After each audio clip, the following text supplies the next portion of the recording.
I need all the wins, yeah. Ain't no L's, I gotta get it, no call to quits, yeah. Gotta keep on moving no matter how hard it gets, yeah. Better move out the way, cause I'm coming with hard it hits. My head is as hard as a brick, but I'm harder than all it is. You better move, you might get knocked out, knocked out. You better move, you might get knocked out, knocked out. You better move, you might get knocked out, knocked out. You better move, you might get knocked out, knocked out. My heart on my sleeve, stretch, on my greed. That's how I get it. Success ain't no giving. Some days I don't eat, I don't sleep. When I'm focused, I'm dangerous. They don't wonder when I'm anxious. Ain't no limit till I tank. I'm running on fumes. The opposition don't amaze. The roads racing through the pavement. Get your hands out of my bag. I know this because I've been in it. I don't need to brag. I guess that's what happens when you taking care of your business. But some family, you do the math. I'm out of my pocket. Houston, we got a problem, man. Perfect, let them watch me elevating. Got them nauseous cause I'm the pilot in the cockpit. Nose diving in the house and whoo. Watch how I get it here. Watch how I get it here. Watch how I get it here. It's time! Welcome to DFS by the Numbers with your host, Brady. Better move, you might get knocked out. Knocked out. You better move, you might get knocked out. Knocked out. You better move, you might get knocked out. What is up, everybody? Welcome to DFS by the Numbers. These are my final thoughts for UFC 299. Going to be talking some betting, some DraftKings, some of the weigh-ins as well. And yeah, really looking forward to this card. This on paper is one of the better cards in a very long time. It is stacked from top to bottom, especially this main card. Can't wait for it. Can't wait to break it down. Before you do so, if you guys could do me a favor, leave a like on the video, subscribe to the channel. Posted a lot of content throughout the week. Did a DraftKings video, Prize Picks video, full card breakdown, and then my betting breakdown video will be out tonight. Still trying to finalize my bets. I only have a couple thus far, but there are a decent amount of spots that I'm looking at. Going to talk it over with you guys in the chat. And let's say what's up to the chat. We got Elijah One, first one in the building. Let's go. Let's get it. What is up, Elijah One? We got Eric saying, I'm so stoked for this card. Let's go. Good luck this weekend, Big Brady. Good luck to you as well, Eric. Should be a fun card. I cannot wait for this one. Nolan saying, what do you think of Cheeto on the scales and the size difference of Jonathan and Curtis? So Jonathan, this was the heaviest he weighed in at. I think he weighed in at 241. And then as far as Curtis Blaydes, he weighed in at like 261, something like that. So yeah, I mean, Jonathan's a light heavyweight fighting up at heavyweight. So obviously Curtis Blaydes is going to be the bigger dude. But I'm not sure if that's going to matter. And then as far as Cheeto, yeah, he looked rough. I think it was between Cheeto and Kyler Phillips were probably the two that looked the worst on the scales. Curtis Blaydes is the best underdog on the card, in my opinion. Well, he's not really an underdog anymore. There's no plus money across the board on Curtis Blaydes. Looks like it's a straight pick 'em. The best price I do see on Blaydes right now is like minus 105. Minus 105 for Blaydes there. We got Ben in the building. What is up, Ben? Let's hit some bets on the stack card. Let's do it. Professor Chris saying, is Poirier's head still in it in his heart? That's the big question. I think it is. I think his head and heart will always be in it. But yeah, I do have some other question marks, like in terms of, he has taken a ton of damage throughout his career. He's now 35. Is he 110%, bought in? We'll have to see. But he definitely needs to be in this fight against Benoit Saint-Denis. We got DJ in the building. Let's go. Let's go. We need Bruce Buffer to do a cameo announcement for Brady to use when the stream starts. That is probably not in the budget, but how cool would that be? I think that'd be awesome, but probably very expensive for a cameo. We got Noah in the building. It's time. Yes, sir. It is time. Elder in the building as well. Do appreciate keeping the Prize Picks videos. Yep. No problem, man. No, glad you enjoy them. My new model has Poirier a favorite. Yeah, I mean, you can definitely make a case. I'm on the Benoit Saint-Denis side myself, but it shouldn't shock anybody if Poirier showed up and won the fight in spectacular fashion even. We got Kiwi in the building. What is up, Kiwi? We got Eric saying, let's win some money, Daddy Brady. Let's do it. What do you think of Benoit Saint-Denis Poirier over 1.5 or minus 165? I say it hits. I think it goes over 1.5, but I think it probably finishes late second, third round. I don't think it goes too far, but I think it probably does go over 1.5. You take a look at a lot of Poirier fights, and they do go over 1.5, but they typically finish in that late second, third round is when a lot of them do finish. We got Clark in the building. Good morning from Australia, Brady. I'm tilting towards Vera, maybe for the narrative. What are your thoughts on picking Vera money line? For me, I think there's some other spots I like in terms of like the money line. And if you're like on Vera, I think the late props are crazy numbers, like crazy sprinkles. And then also the Vera finish only is something else I don't mind. But yeah, I mean, if it is probably a dog or pass spot. I'm picking O'Malley by decision, but the longer the weeks went on, the less confident I am in that. Just have a bad feeling about it. What is your favorite straight pick for tomorrow? Probably Jailton Almeida. I like Jailton a lot. I like Jack a lot, but that line's kind of getting a little bit out of hand. I would have liked Benoit Saint-Denis, but a lot of these lines are getting out of hand. Like we saw last week, all the lines last week were out of hand. Like Javid Basharat was minus 900, Umar was minus 1600. Like a lot of these lines are kind of definitely getting out of hand. Like I like Moroz, but she's minus 250, no way. Almabayev's minus 600. Debuting Rebellis Despaigne minus 350. So yeah, it's hard to find a lot of straight picks this week that I really do like, to be honest. We could talk some prize picks for sure. I'll touch on some prize picks during the show. And did you hear about the BSD staff rumors? I think a lot of people are talking about it. It's all over Twitter, and I heard about it for sure a couple times. And yeah, that makes sense as well. Munoz fight closer to a pick'em. We'll talk about it. All right, guys. I say we get into it. We have a lot to talk about. We're going to kick it off with the main or the prelim opener. We got Marina Moroz going against Joanne Wood. And an obvious spot that sticks out this week is obviously Marina Moroz to win this fight by submission. She beat Joanne Wood by submission the first time, armbar in the first round. But, Joanne Wood, this is her retirement fight. It is confirmed it's her retirement fight. So, like, where's her head at? And as we know, retirement fights don't always, go the way that people want outside of, like, off the top of my head, like a Robbie Lawler situation. But yeah, I mean, it should be Moroz here. Moroz probably by sub. The only thing that kind of scares me is the fact that that's not really Moroz's game. She is a very good grappler, very dangerous on the ground. It's just she doesn't really go for many takedowns. She's actually only landing about a half a takedown per 15 minutes. But, I think she'd be very wise to go out there, push this fight against the cage, and take Joanne Calderwood down. And once she does, I think the submission opportunity is going to present itself. Joanne Wood's been submitted a million times. So, yeah, Marina Moroz, she is a pretty big favorite, but I think the best win condition is that sub prop there, and it was like plus 390 on Bet Rivers. That has got betting down. It looks like the sub prop's currently like plus 335, which is not terrible, because if this fight does go to decision, like I think it's going to be close. Like if Moroz does not grapple, it's going to be close, and she could even lose the fight. Like Joanne Wood's a very good striker, great volume on the feet. So yeah, I think it all comes down to Moroz and like the game plan. I think she needs to grapple to pay off this price tag. And if she does grapple, I think the sub will come. So haven't played anything yet, but the sub prop's one of those like obvious spots of the card that if she does grapple, I think she gets it. And it's not a bad price as well.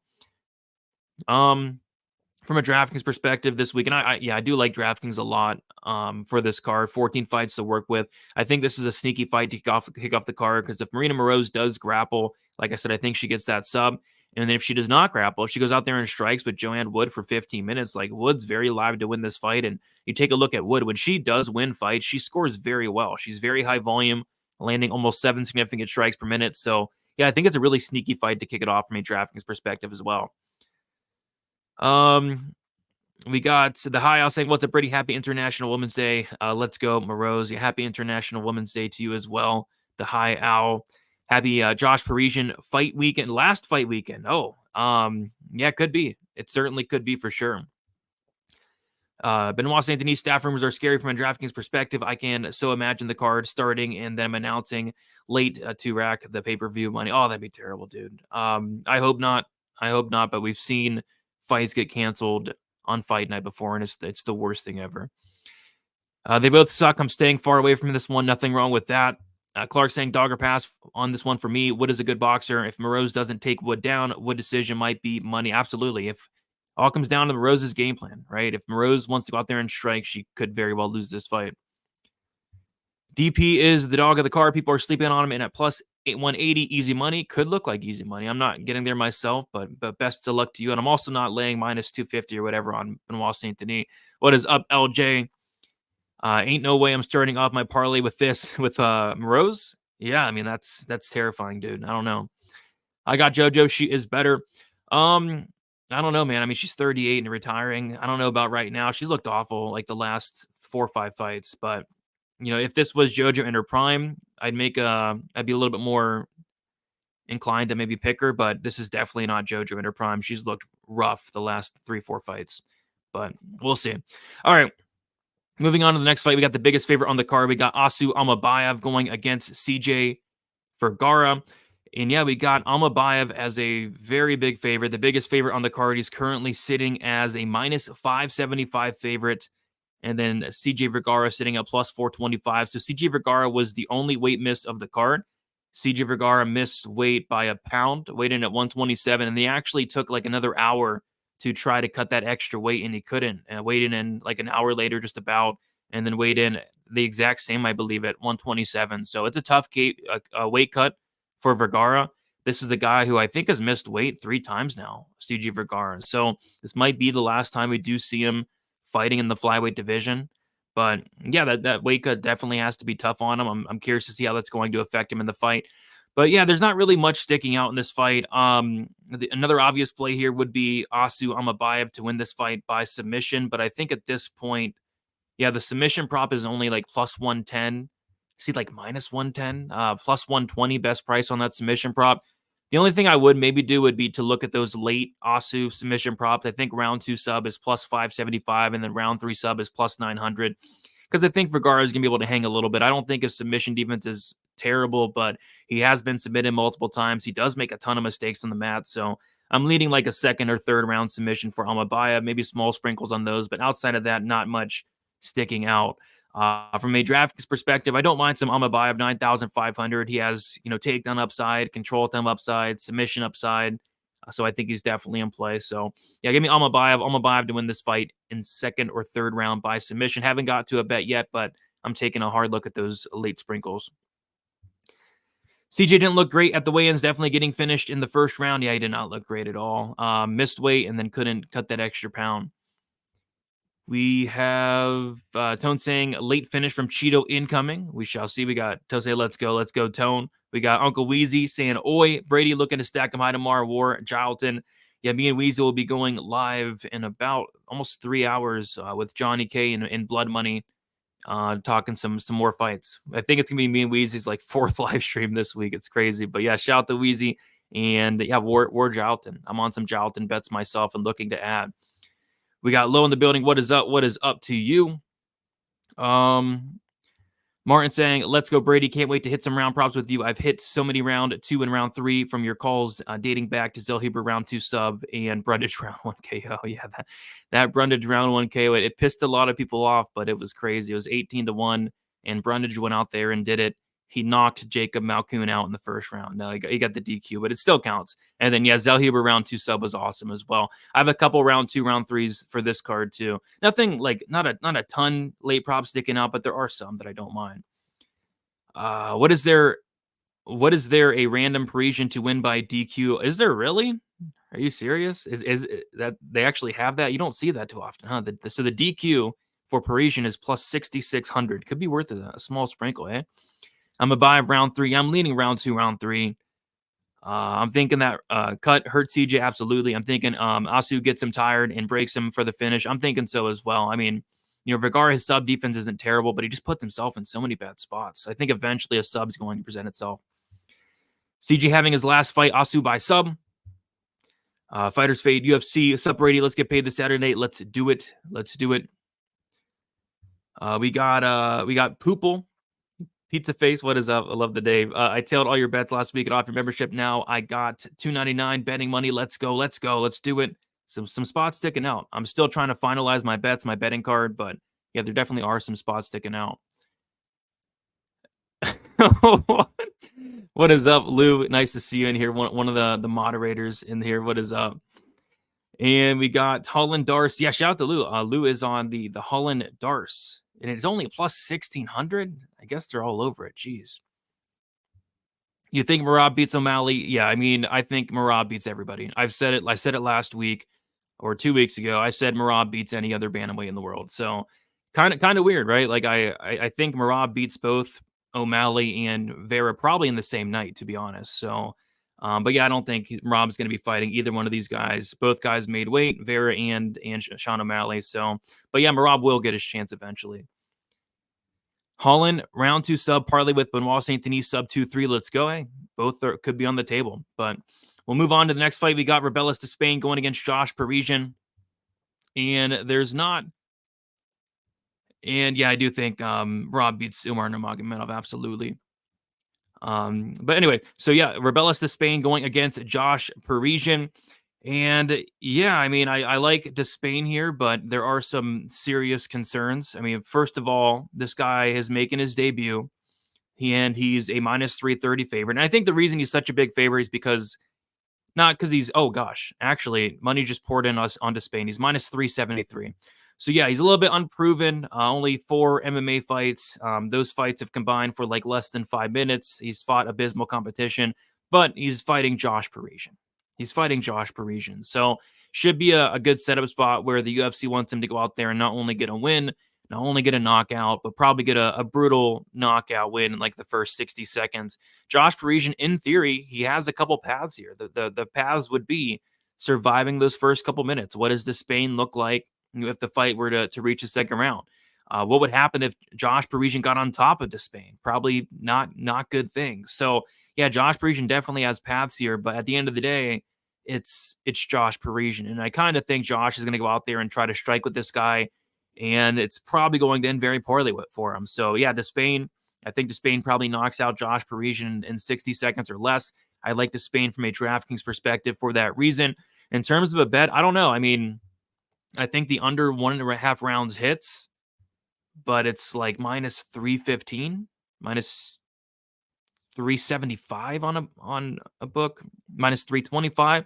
So yeah, I think the under hits. It's just that is laying a lot of juice there. I was looking at maybe like a fight won't start round 2, but it's minus 225. So they're all over this fight. I was looking at Despaigne by first round knockout, and it was pretty much about his money line on. Yeah. So Despaigne by KO is minus 275. Despaigne round 1, minus 240 on BetOnline. And then Despaigne KO1 is minus 190 on BetOnline. So I just don't really see much sticking out. I don't want to lay minus 190 on a first round knockout prop. I mean, that's terrible. Does it hit? Probably, but gosh. So yeah, maybe the under 1.5 and like a DGen parlay, but I think that's really about it for me on this one. Just Despaigne on DraftKings.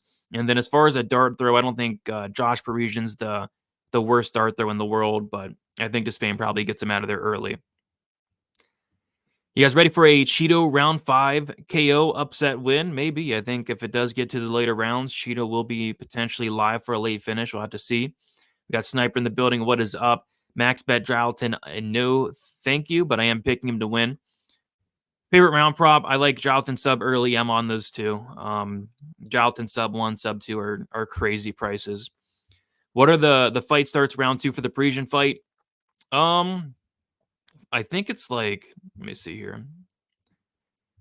The fight starts round 2. You're probably getting very good plus money. It's plus 176 on FanDuel for that fight starts round 2. But the problem is it probably doesn't start round 2 is the thing. What? If that's true, that's hilarious. She blocked you on OnlyFans.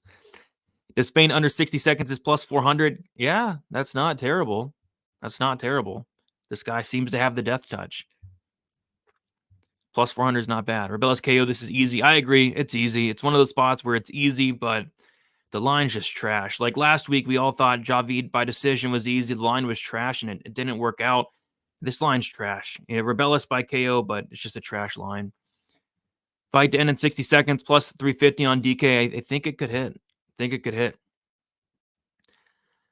I take Uncle Wheezy over Parisian.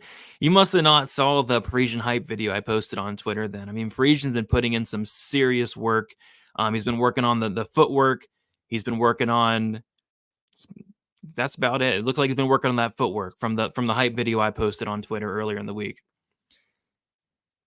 Yeah, I mean, Parisian has solid cardio. He's been working on the cardio, the footwork. He's looks to be ready to go. But I don't know if footwork and cardio is going to help him in this Despaigne fight. I think he probably should be working on wrestling, right? but didn't look like it. All right. We'll keep moving on. We got Ion Caulibaly going against Philippe Lins. We got Caulibaly is like a -120 fave. Philippe Lins is +100. Very closely lined fight, and that's kind of how I'm seeing it. I think it's a close fight. I don't trust either of these guys. Like, how can anybody trust Ion Caulibaly? This is a guy that goes balls to the wall for the first 5 minutes. If he finishes you, he does, and if he doesn't, it gets bad very, very quickly. I don't want to trust a guy with, 5 minutes of cardio at -120. And then on the Philippe Lins side, this is a guy who I don't think he has the best cardio either, but, at the very least, he's going to have the cardio advantage here. It's a dog or pass fight for me, but I just don't want nothing to do with it. I thought maybe like an under could be interesting, but the under 1.5 is like -140. Like, I could see a scenario where, this fight, if it doesn't finish in the first round, it probably goes all 15. I think it's one of those fights. Could be very exciting early, but if this fight does not finish in those first 5 minutes, it probably gets super greasy and probably goes 15 minutes, probably a split decision type fight. So nothing really sticking out here.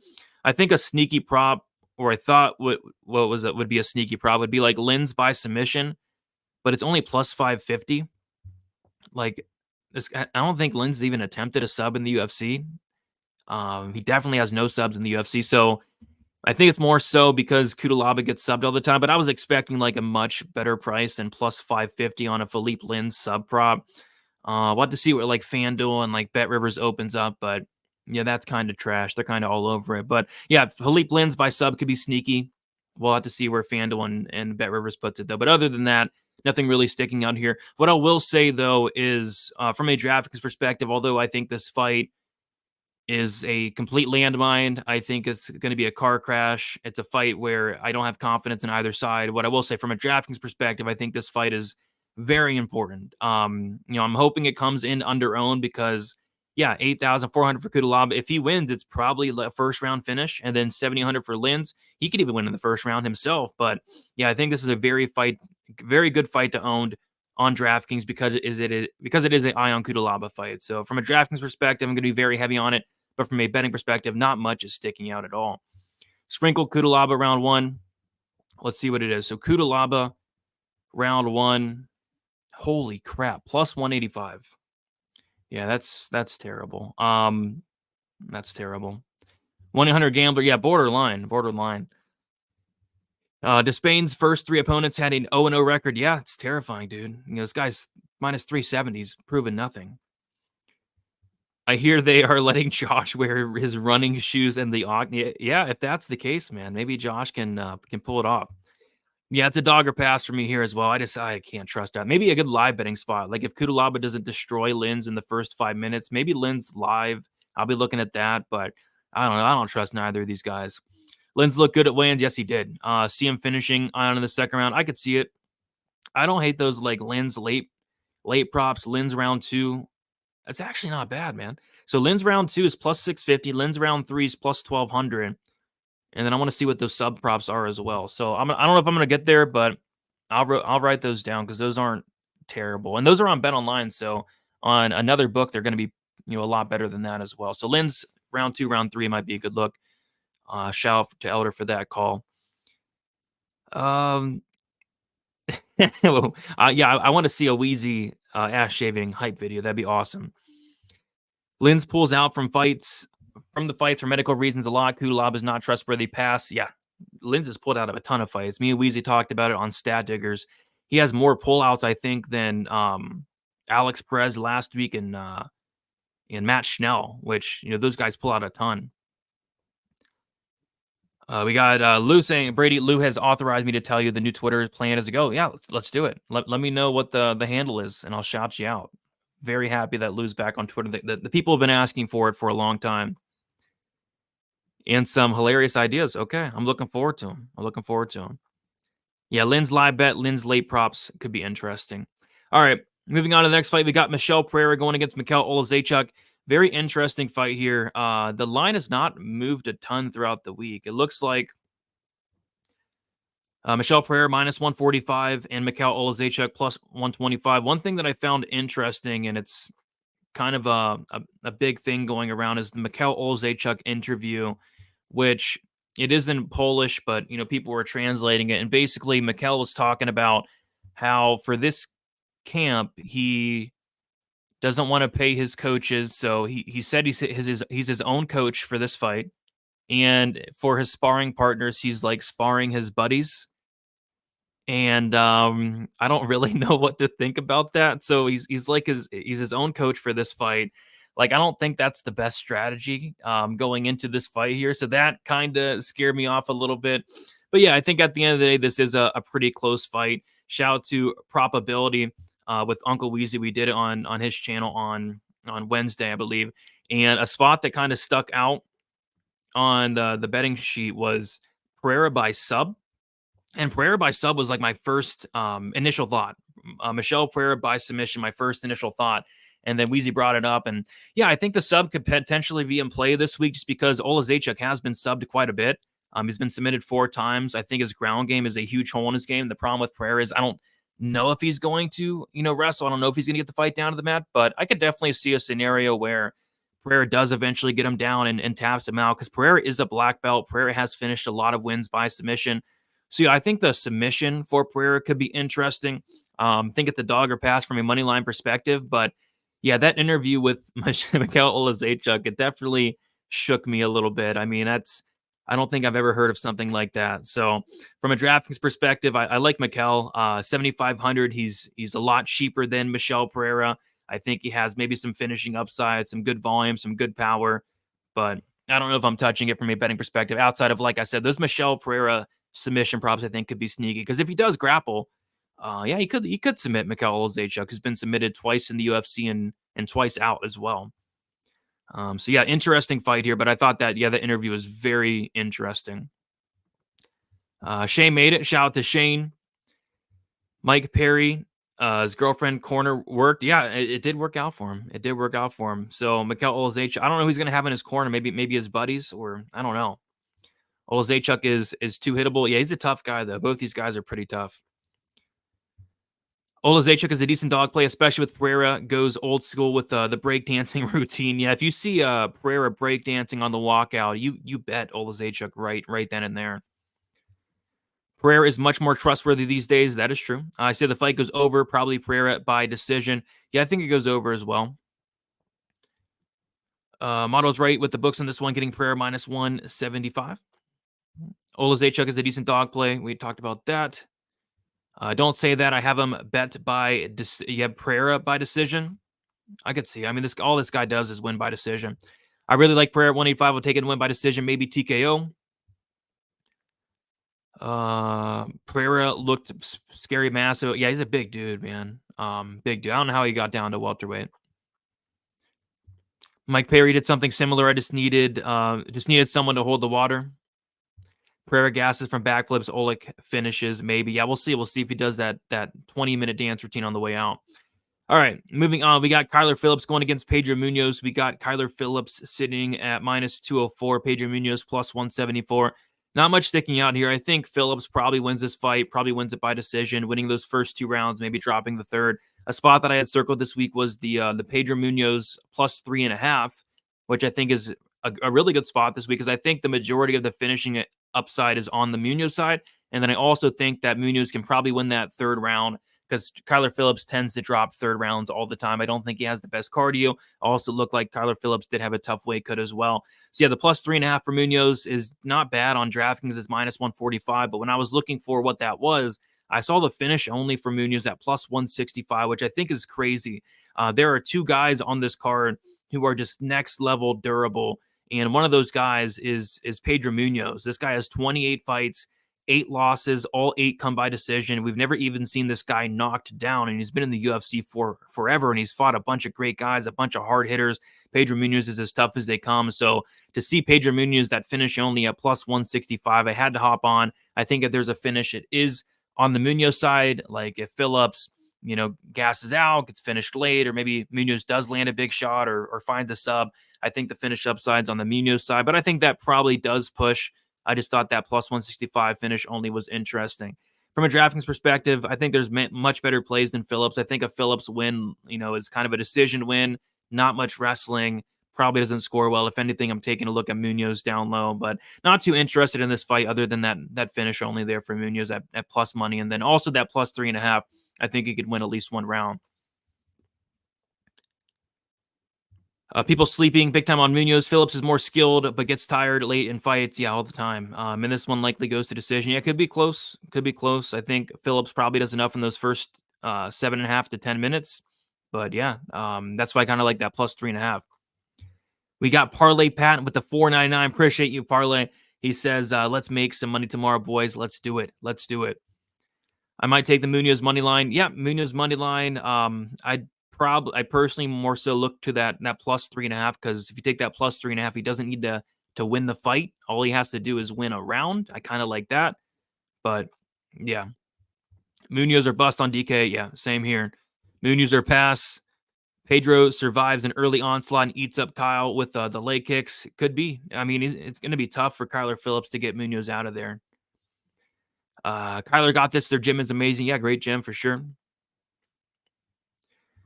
There are 3 guys on this card that are next level durable. You forgot about Josh Parisian. Don't worry. I appreciate that. And to be honest, Josh Parisian is pretty durable. This guy, I was looking through his record.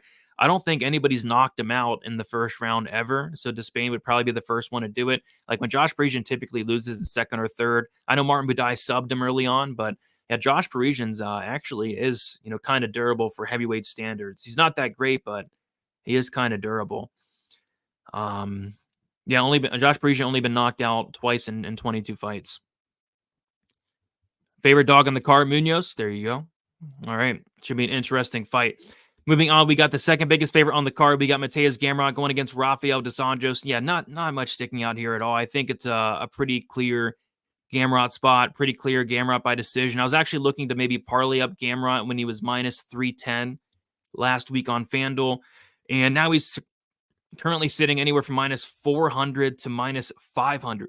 And that's, that's too wide. I mean, I think he wins. I think it's a good spot for him, but I also think this fight's going to decision, and it's heavily favored too. Like, we could get some crazy scorecards here. The judges, they're blind, they're corrupt, they're terrible. You never know. So yeah, Gamrot should win. I think the wrestling and the cage pushing should be enough here. Gamrot's a guy that will attempt 10, 15 to 20 takedowns if need be. And we just saw RDA get taken down 8 times by Vicente Luque. Terrible look. RDA is now 39 years old. So yeah, should be Gamrot. Should be Gamrot by decision.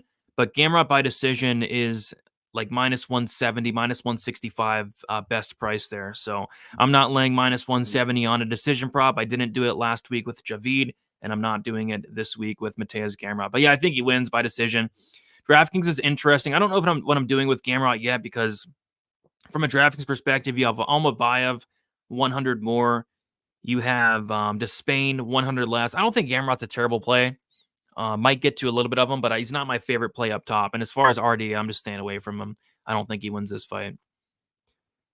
Oh, I know. I got you. Florida judges are next level bad, yeah, which is terrifying considering I think the majority of these fights do go to decision, which is scary.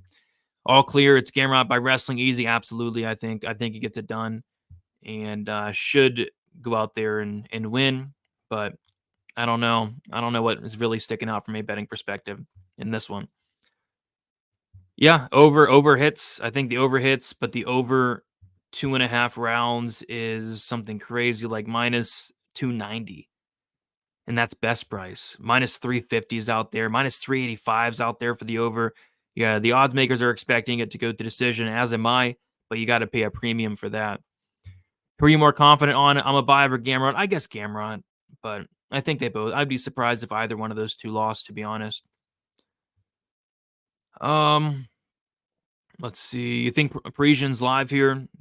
Yeah, I actually do too, but I also think he probably gets knocked out in 30 seconds. But yeah, if he gets on top of Despaigne, he probably wins the fight pretty easily. All right, let's keep moving on. If I can. All right, moving on. We got Maycee Barber going against Caitlin Chookagian. We got Maycee Barber is sitting at minus 200. Caitlin Chookagian is plus 170. Yeah, it's a close fight. It's a Maycee Barber fight, and it's also a Caitlin Chookagian fight, so we're probably going to see a split decision here. I like Macy Barber to win, but I think a lot can go wrong laying -205 here on Macy Barber in a fight that is heavily favored to go the distance. I think it goes the distance. And Chookagian just has a way of like somehow winning fights. She clearly loses. It happens, and it happens a ton.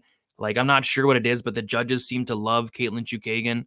Like, there, you look through her record, there's so many fights where I'm like, man, I thought she lost that fight, and the judges give it to her. And you can also say the same thing about Barber. Like, there's a couple Barber wins where it's like, man, I thought she lost the fight. So I think this fight can have like some wild scorecards.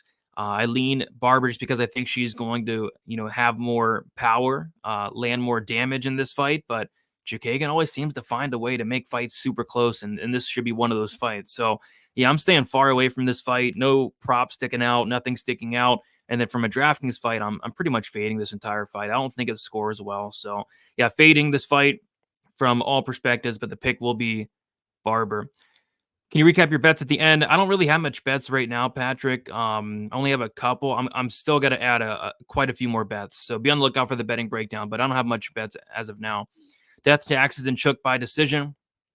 Yeah, let's see what her decision prop is. It should be like her money line because she's not finishing anybody ever. Chookagian by decision is plus 250. Which, if you want to play Chookagian, that's how you play her. It is by decision, plus 250 there.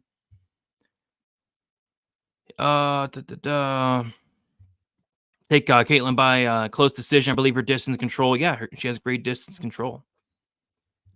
Barber likely wins unless the judges are impressed by Caitlin screaming and air punching, which they tend to be. They really tend to be. And I agree, Nick. I agree with you there. Let's see here. Roxy fight was a tough look, but she's definitely improved. Yeah, and she did get hurt in that fight for what it's worth, but it was, I mean, even then it was a bad look. This fight should be a pick 'em, stay away. I'm staying far away. Is a split decision prop worth looking at? I haven't looked. Yeah, I think so, but I think it's like plus 300. Maybe it's plus 300 on DraftKings. I saw the price. I wrote down the price, but I forget. So it probably wasn't nothing crazy. All right, we'll keep moving on. Then we had Jailton Almeida going against Curtis Blaydes. We got Jailton Almeida about a pick 'em, like -115, -110. And yeah, there are a lot of strong opinions on either side here. I see people max betting Jailton Almeida. I see people max betting Curtis Blaydes. So people think they have a really, really strong read on either side. It's an interesting matchup because I feel like whoever wins this fight is going to just look like a massive favorite in hindsight. And I'm kind of seeing this fight a lot differently than a lot of people seem to be. People think that, Blaydes needs to go out there and wrestle offensively. And I don't think that's the game plan here. And Blaydes said it himself that, he said he's not going to wrestle offensively. He said he's going to use his defensive wrestling, keep it on the feet. And that's what he should do. Because on the feet, Curtis Blaydes, his striking is extremely underrated. And I think Jailton's striking is extremely overrated. We haven't seen Jailton strike. From what we've seen, he just looks so uncomfortable on the feet. So, yeah, I disagree. I don't think Blaydes, in most fights, he needs to wrestle. In this fight, I don't think he does, and I don't think he's going to. But I think who is going to wrestle is going to be Jailton Almeida. And although he's undersized, Jailton Almeida is extremely strong. And he weighed in today at 241, which is the heaviest he's weighed in thus far at heavyweight. I like that. He's putting on some size, putting on some mass. And I think that potentially helps him here. Like, if he gets down Curtis Blaydes, I have a strong feeling that Curtis Blaydes probably doesn't look too good off his back. We've never seen Curtis Blaydes off his back outside of a fight that happened 8 years ago in Cody East, and then a fight that happened against Alexander Volkov, where Volkov took him down late in the round. Other than that, we've never seen Curtis Blaydes off his back. He's typically the guy that's going out there and taking guys down. So I think there's a good chance that Almeida does take down Curtis Blaydes here. And when he does, I just think there's going to be a massive advantage in the BJJ in favor of Jailton Almeida. I think Jailton's very live to get on top and finish this fight by submission, by TKO. So yeah, I like Jailton Almeida here. What I do have concern of, and I'll be looking at it from a live betting standpoint, if Jailton's not able to take down Curtis Blaydes, I think he's going to get destroyed. I think Blaydes destroys him on the feet, but I do think he takes him down. Jailton's able to take down these big, giant heavyweights like it's nothing. He's so physically strong. I think he does take down Blaydes, and when he does, I think it's a wrap, honestly. So give me Almeida here. I like Almeida early sub prop, sub 1 plus 800, sub or plus 850, I think, and then sub 2 plus 1400. I think it's a good chance to submit Curtis Blaydes. And I'm also looking at maybe adding like a Jalton inside the distance or like a Jalton round 1, round 2 prop as well. But yeah, I think Jalton does get it done. From a DraftKings perspective, I think both sides definitely in play. I'm more so on the Jalton side. He's actually cheaper on DraftKings. He's 8,000. I think he has finish upside than Curtis Blaydes. If he stuffs the takedowns, he probably knocks out Jalton as well. So yeah, great fight to target from a DraftKings perspective, but I'm on the Jalton side. I have 2 units on the Almeida money line.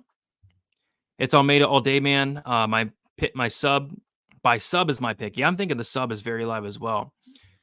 Putting my mortgage on Blaydes. He's KOing Almeida. I could see it, but dude, don't put your mortgage on it, man. I mean, somebody last week on my show said they're putting their house on Eric Anders by sub, which was just stupid. I mean, bankroll management's key. I mean, Blaydes can win, but let's calm down a little bit. Maybe put a unit on it. Maybe a unit. But your mortgage, I wouldn't do that. Almeida round 2. I'm thinking round 1, round 2. Jalton is different. He is different. Blaydes all day. It could look all day, but I don't know. No one has tried to take Blaydes down. Can he stuff? We're gonna find out We're gonna find out who wins this fight, in my opinion, in the first 20 seconds. If Blaydes stuffs the first takedown, he's winning the fight, in my opinion. Was only like 10 pounds in difference. I don't think the size is much of a factor anymore. Yeah, Blaydes, I don't know the exact weight, but Blaydes was like, what, two, I forget what it was, but I know Jalton weighed in like 241. Seems like everyone is talking Almeida. I'm rolling with Blaydes. There's strong arguments, both sides. I take Jalton. He's hungry, and Curtis doesn't look like in the past Jalton by sub. Blaydes' long layoff may not help also. Yeah, it's been a while since we've seen him. Not too long, but it's been a while. Yeah, I could see that too, LJ. Curtis is the lock. Goodness. Yeah, Curtis Blaydes is definitely not a lock, man. Great break. It could look like a great breakdown. We'll have to see. 257. Okay, yeah, so that isn't too much of a difference. 16 pound difference. Yeah. 254. Okay, so that's a 13 pound difference. I forget what the weight was, but yeah, it's not too much of a difference, less than 20 pounds. I think Blaydes has more experience and the weight is on his favor and he's a good wrestler. All those are true. But if he gets taken down, I'm curious to see how Blaydes does look off his back. All right, guys, we'll keep moving on. We have, almost a year, huh? We have Petr Yan going against Song Yadong. Great fight here to kick off the main card. If this was 5 rounds, I think I'd be betting Petr Yan for sure. I just feel like this is a close fight. I think the line's about right in terms of a pick 'em. I think, at the end of the day, it could be a good buy low spot on Petr Yan, but it's going to be a close fight. Like, this is a fight where, Petr Yan probably drops the first round. He's a very slow starter, takes a while to get going. So right off the bat, you're probably going to be down a round. I think he has to win those last 2. I don't think he's getting a finish. I think it's like a 29-28 Yan. So I don't really want to touch the money line. I might just live bet Yan. Like, if he does go out there and lose that first round, we probably get good plus money on him. So I think that's how I'm attacking it. I think it's Yan by decision. I think this could even be a split as well. And the bookies are all over that because on DraftKings Sportsbook, they have the split decision at plus 320, which you don't typically see a male split decision prop at priced at plus 320. So yeah, I think it's close. I think the line's about right. Pick 'em, slight favoring Petr Yan, but I don't really think, I don't think there's much value on Yan, to be honest, at least as of now. Live, I'm going to look at it after the first round, but right now, I don't know. I think the line's about right. From a DraftKings perspective, yeah, I'm not sure what to do with this fight yet. If anything, maybe it's Petr Yan, but 8,300, I'm not so sure. Yeah, I could see myself maybe staying away from this fight. We'll have to see. But yeah, fun fight. But first of all, it's hard to trust Yan first and foremost, and the fact that it is 3 rounds kind of makes me a little bit more hesitant as well. So I'm passing on this one, I think. Can't wait for this one. What if Peter loses another close decision? Yeah, that could be the case, man. Like, the judges hate Petr Yan, and this one's going to decision. Like, the judges could screw him, right? Like, the judges could screw him. Yan is so much better technically. I know people are down on him because of recent losses. Let's be honest. Moroz beat him, but he got robbed at least once, maybe twice, and Aljo took a dive.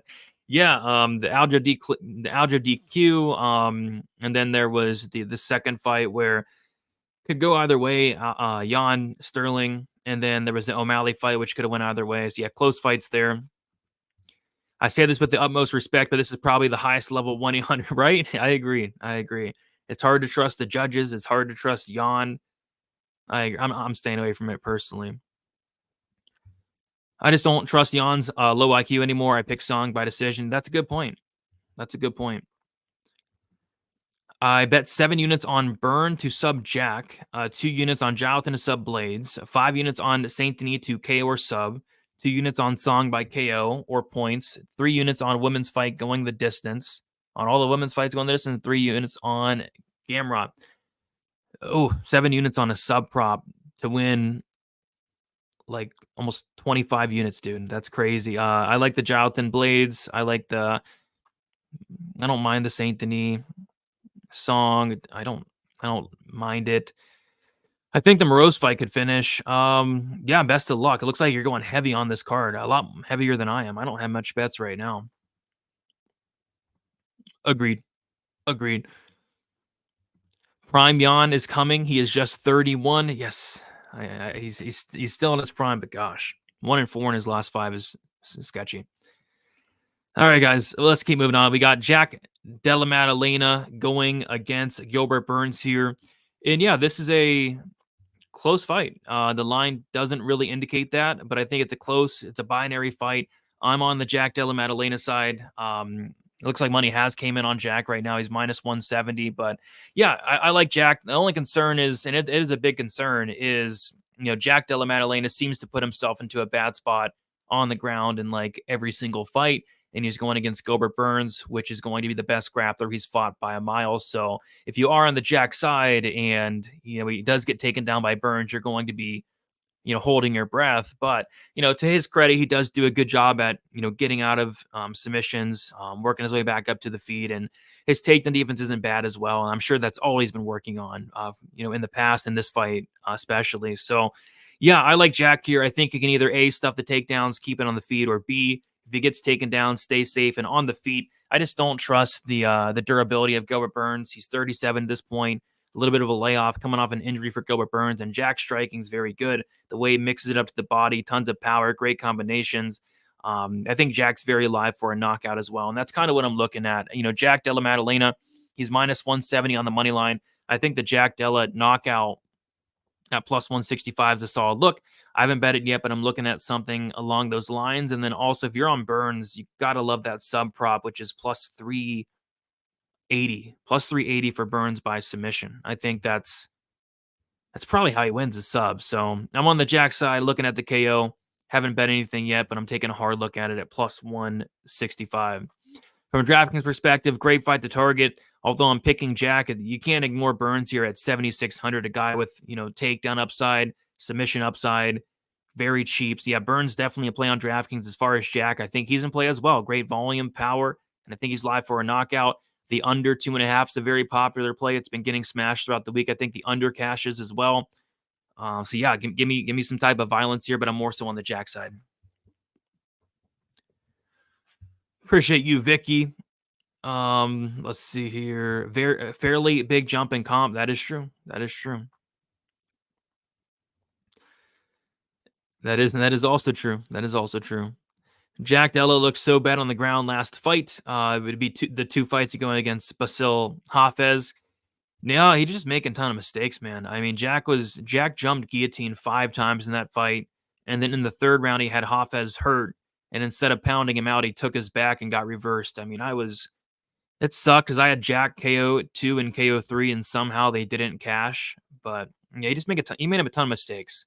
I think he was overly confident in his grappling against Hafez. He's not going to want to do that here against Burns. I mean, if he jumps guillotine against Gilbert Burns, something's wrong. Something's seriously wrong. Jack by decision. Gus is on Jack as well. Nothing against Burns, but I really like the skills of JDM. I want to see him in the top 5. Yeah, I do too.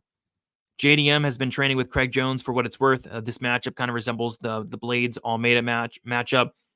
Yeah, kind of does. People are saying Burns has a shot if this fight goes to the ground, but Burns also hits like a truck, and Jack has been hurt a few times as well. Could go either way. I don't think Burns is going to want to strike with him personally. And I agree with you that Burns does have good striking, and he does have some power, but I just think there's a massive difference in terms of the striking of these two. I want to see Jack KO Ian Gary, don't we all? Don't we all? Yeah, maybe Cody was in the corner of Jack for that fight, because he did jump guillotine 5 times, and it's like, what are you doing, dude? But he's not jumping guillotine against Gilbert Burns, and if he does, I don't know. All you can do is laugh. All you can do is laugh. All right, guys, 3 fights left. Kevin Holland, Michael Venom Page. We have another closely aligned fight. I think a lot of these fights in the main card are very close. Like pretty much all of them, to be honest. You can make a case for either side. Kevin Holland minus 130. Michael Page plus 110. I'm staying away from this one. This is a Kevin Holland fight, and I typically don't like betting Kevin Holland fights for obvious reasons, because, you know, when you bet Kevin Holland fights, you typically end up screaming at the television, smashing things, putting holes in walls, you know, betting on Kevin Holland.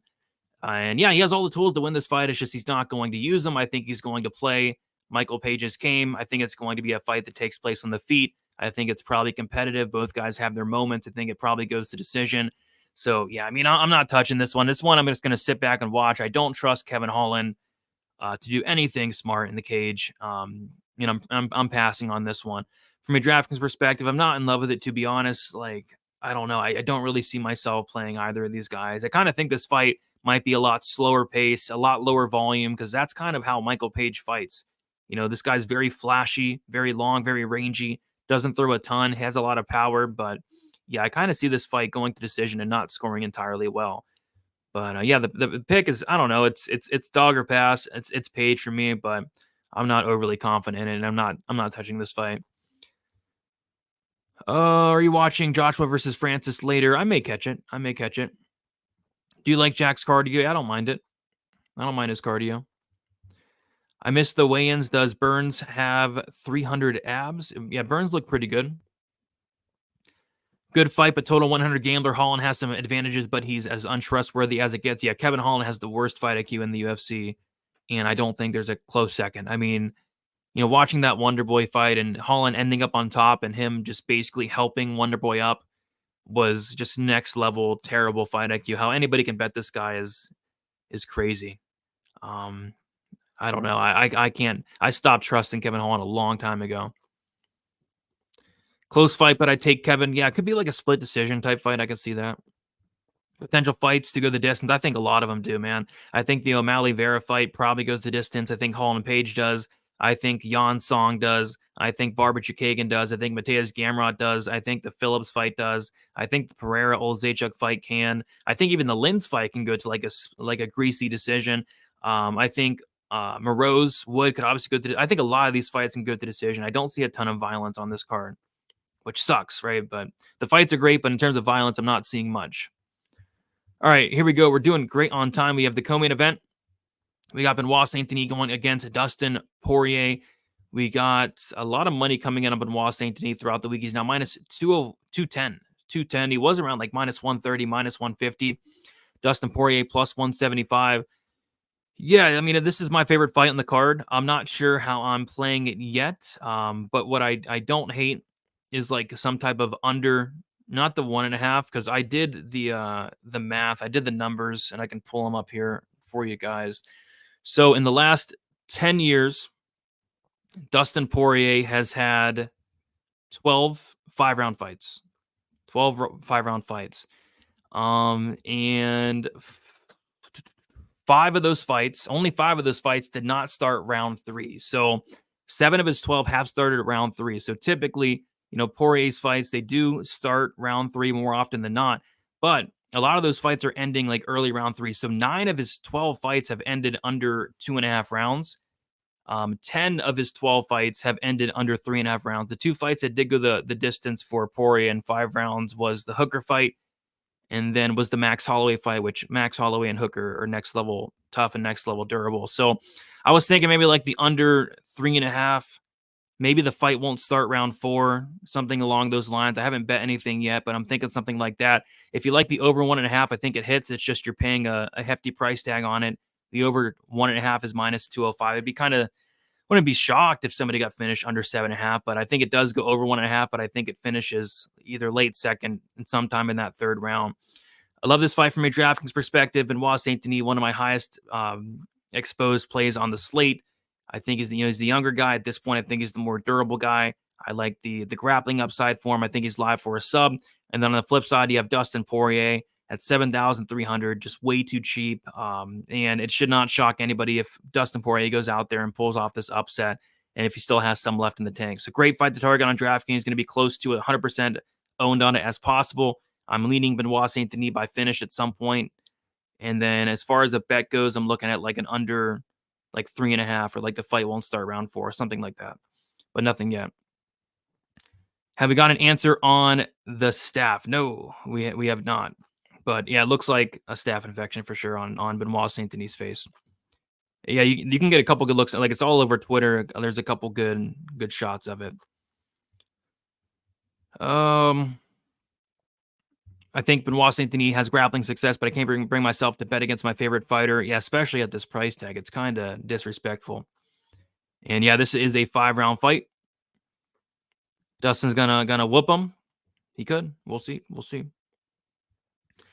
Dustin didn't look good at the weigh-ins. Sunglasses. I'm sure Benoit Saint-Denis will finish him, more likely sub. I'm leaning like sub 2, sub 3.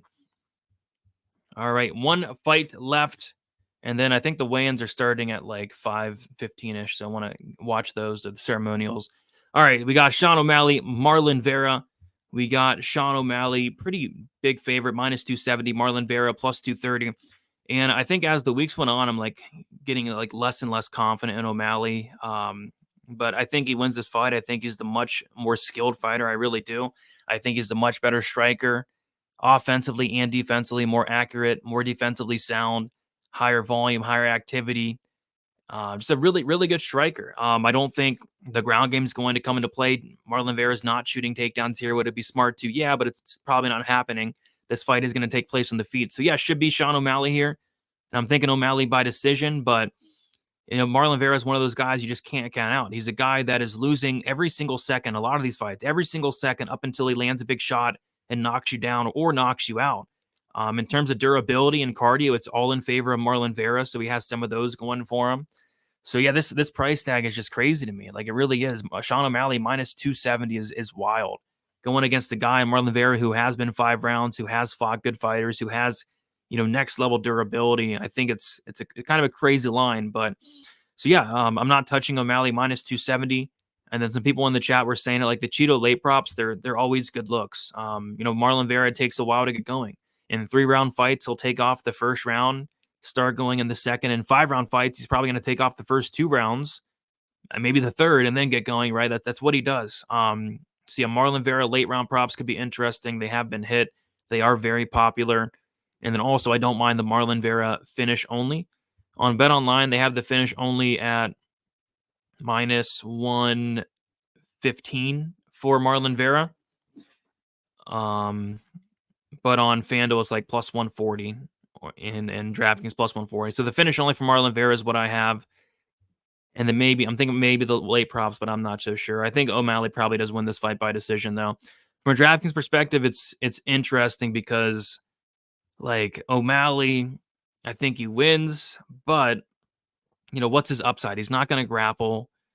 I'm not sure he finishes Marlon Vera, but he has 5 rounds to work with. He's very high volume. So there could be a situation where O'Malley does go out there and put up, 150 to 200 significant strikes. And if he does that at 9,200, could be enough. But I don't know. We could also maybe see like a more calculated, a more cautious Sean O'Malley in this fight as well. So not sure what to do with Sean O'Malley yet. As far as Marlon Vera on DraftKings, you got to play him. He's very cheap. He has 5 rounds to work with. I think in cash, he's a must just due to his durability, the 5-round nature of the fight. So yeah, very interesting main event here. I'm picking Sean O'Malley, but don't feel great about it at all. Thinking he's going to sleep Dustin and make it look easy. Yeah, whoever wins the fight is going to make it look easy. That's for sure. Miami's crowd will behind Cheeto. Yeah, certainly does look like it. Influence the judges. Cheeto by decision, making it 5 weeks in a row where the main event dog wins. Thank you for this free content, bro. Anytime, any Friday. Every Friday. It's hard for me to not sprinkle the 3-4-5 for Cheeto. I think the longer the fight goes, the less Cheeto will bite on the feints and start to work Sean out. Yeah, 3-4-5. They're not bad spots. They're not bad spots. Vera looked awful. Sean will be the first one to finish him. I take him TKO round 2. Yeah, that would shock me, but you never know. Maybe Sean O'Malley does is the first one to not only knock out Vera, but put a scratch on. Like, I've never even seen Vera bleed, but maybe Sean O'Malley is the first one to do it. Ceremonial weigh-ins going live. Yep, they're going live at 5, but they take a while to get going, so it's like 5:15. Cheeto by decision is the play. Would be like a moments versus minutes type decision, maybe a split. We'll see. Appreciate you, Kiwi. All right, guys, I'm going to head out of here. Be on the lookout so I'm going live with Johnny, K, and Blood Money in 2 hours, and Wheezy in 2 hours. The betting breakdown video will be out at 10. I still don't have much action right now, but I'm about to add some stuff throughout the night. And then also the best bet show will be live tomorrow at 5. So best of luck, everybody, for UFC 299. And we'll talk to you guys soon. See you later.